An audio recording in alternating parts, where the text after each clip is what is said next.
ভেনেজুয়েলার অর্থনৈতিক সংকট ও দেশব্যাপী গণ অসন্তোষ মোকাবেলায় খাদ্য বিতরণ ও প্রধান বন্দরগুলো নিয়ন্ত্রণে দেশটির সেনাবাহিনীকে দায়িত্ব দেওয়া হয়েছে। এতে সাময়িকভাবে দেশে নিত্য পণ্য এবং ওষুধ সরবরাহ স্বাভাবিক হতে পারে বলে মনে করছে দেশটির সরকার। আবু নোমানের আরেকটি প্রতিবেদন।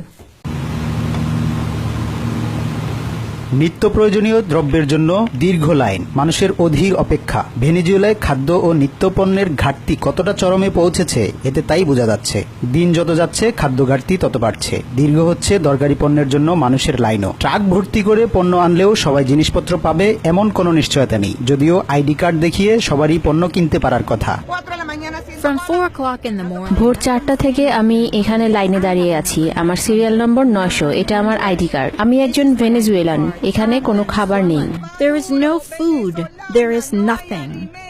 ভেনেজুয়েলার অর্থনৈতিক এ সংকট ও দেশব্যাপী গণ অসন্তোষ মোকাবেলায় দেশটির সেনাবাহিনীকে দায়িত্ব দেওয়া হয়েছে।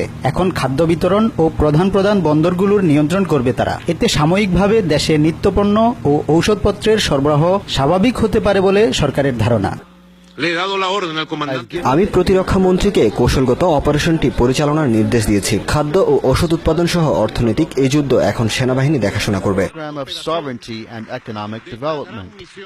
লাইনে দাঁড়িয়ে থাকতে থাকতে সরকারের প্রতি মানুষের ধৈর্য ও বিশ্বাস প্রায় শেষ। এখন দেশের খাদ্য ও নিত্যপণ্যের ঘাটতি তথা চলমান অর্থনৈতিক এ সংকট সেনাবাহিনীও সমাধান করতে পারবে বলে মনে করছেন না দেশটির অনেক নাগরিক। আমি মনে করি না এতে অবস্থার তেমন কোনো উন্নতি হবে, কারণ দেশে উৎপাদন না হলে পণ্য আসবে কোথা থেকে?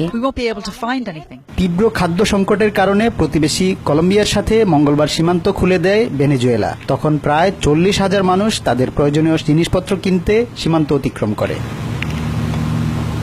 এদিকে সোমবার ভেনেজুয়েলায় মার্কিন কোম্পানি কিম্বারলি ক্লার্কের নিয়ন্ত্রণ নিয়েছে কারাকাস। গত সপ্তাহে ওই কোম্পানি কাঁচামালের অভাবের কথা বলে তাদের উৎপাদন বন্ধ ঘোষণা করেছিল। Abu Noman, TVN 24 news desk.